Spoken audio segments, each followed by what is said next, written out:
ছি ছি ছি রে ননি ছি নামে বিজেপির বিরুদ্ধে পোস্টার তৃণমূলের। ছি ছি ছি রে ননি ছি নামে বিজেপির বিরুদ্ধে পোস্টার তৃণমূলের। নদিয়ার বগুলার ঘটনা। নদিয়ার বগুলার ২ নম্বর পঞ্চায়েত এলাকার রাস্তার বিভিন্ন জায়গায় পোস্টার পড়েছে তৃণমূলের বিরুদ্ধে।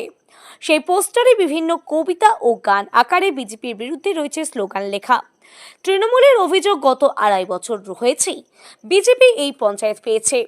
এরপর এই ২.৫ বছরে বিজেপির বিরুদ্ধে অভিযোগ উঠেছে প্রায় ৫,০০০ জাল নথি টাকার বিনিময়ে বিক্রি করার। সেই অভিযোগে গত কয়েকদিন আগে এই পঞ্চায়েতের কয়েকজন কর্মীকে পুলিশ গ্রেফতার করে। আজ আবার সেই অভিযোগ এনে পঞ্চায়েতের দেওয়ালে বিভিন্ন পোস্টার মারা হয়েছে তৃণমূলের পক্ষ থেকে। এই ঘটনাকে কেন্দ্র করে যথেষ্ট চাঞ্চল্য গোটা এলাকায়। বগুলা ২ গ্রাম পঞ্চায়েতের প্রধান বিজেপির সুস্মিতা বিশ্বাস বর্মন, যিনি আজকে ১.৫ বছর ক্ষমতায় বসেই ইতিমধ্যে জাল তথ্যের ভিত্তিতে প্রচুর প্রায় ৫,০০০ বার্থ সার্টিফিকেট ইস্যু করেছে। আমরা আশঙ্কা করছি যে এই বার্থ সার্টিফিকেটের মধ্যে দিয়ে অনেক লোককেই, অনেক বেনাগরিক লোককে নাগরিক করবার একটা প্রয়াস চলেছে।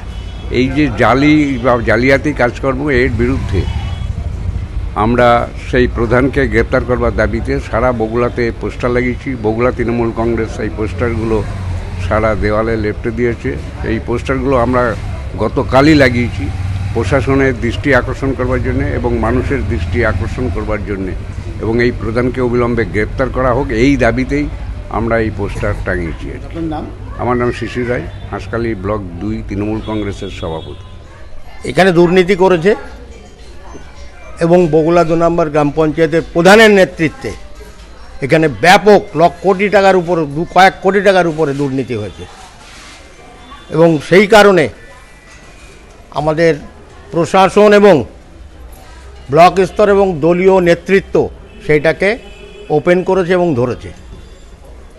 এই কারণেই আমরা এই পোস্টারটা লাগিয়েছি এবং গতকাল লাগিয়েছি পোস্টার। আমরা বোঝাতে চাইছি যে এই যে দুর্নীতিগ্রস্ত পঞ্চায়েত, এই পঞ্চায়েতের প্রধান অবিলম্বে তার অপসারণ আমরা চাইছি না, পাবলিকও চাইছে, এবং গ্রেপ্তার। সাধারণ মানুষ তো এই একটু আগে কথা বলে এলাম, বিজেপির একজন পঞ্চায়েত সদস্য বললো ওইটা কবে যাবে, কবে সরাচ্ছ যাবে মানে। হ্যাঁ, পলাশ বিশ্বাস, আমি স্থানীয় বাসিন্দা এবং তৃণমূল কংগ্রেসের এই অঞ্চলের আঞ্চলিক সভাপতি।